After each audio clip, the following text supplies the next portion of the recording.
எப்படி செப்டம்பர் 11 தாக்குதல் திட்டமிடப்பட்ட ஒரு தாக்குதலாக நடத்தப்பட்டதனுடைய படி முஸ்லிம்கள் மீது போடப்பட்டதோ, அதனால் முஸ்லிம்கள் தீவிரவாதிகளாக உலக மீடியாக்களில் சித்தரிக்கப்பட்டார்களோ, அதற்கு பிறகுள்ள இஸ்லாத்தினுடைய தாக்கம் எப்படி இருந்தது?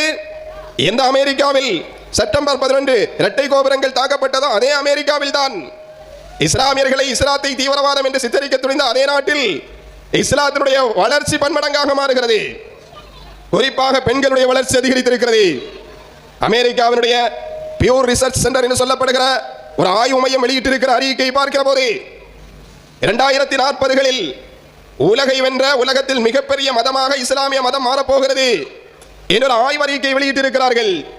இஸ்லாத்தினுடைய வளர்ச்சி என்று சொன்னால் ஏதோ உலகம் முழுக்க இஸ்லாத்திற்கு சாதகமான ஒரு சூழ்நிலை ஏற்பட்டுவிட்டது, இஸ்லாத்திற்கு ஒரு கனிவான காலகட்டம் உருவாகி இருக்கிறது என்பதனால் இஸ்லாம் 2040ல் ஒரு வளர்ச்சி அடைந்த மதமாக மாறப்போகிறது என்பதல்ல. சர்வாதிகார வல்லரசு நாடுகளுடைய எதிர்ப்புகளுக்கு மத்தியில் 2040ல் இஸ்ரேல் போன்ற கொடுங்கோலர்களுடைய கடும்பிடிகளுக்கு மத்தியில் 2040ல் வளர்ச்சி அடைந்த மதமாக மாறப்போகிறது.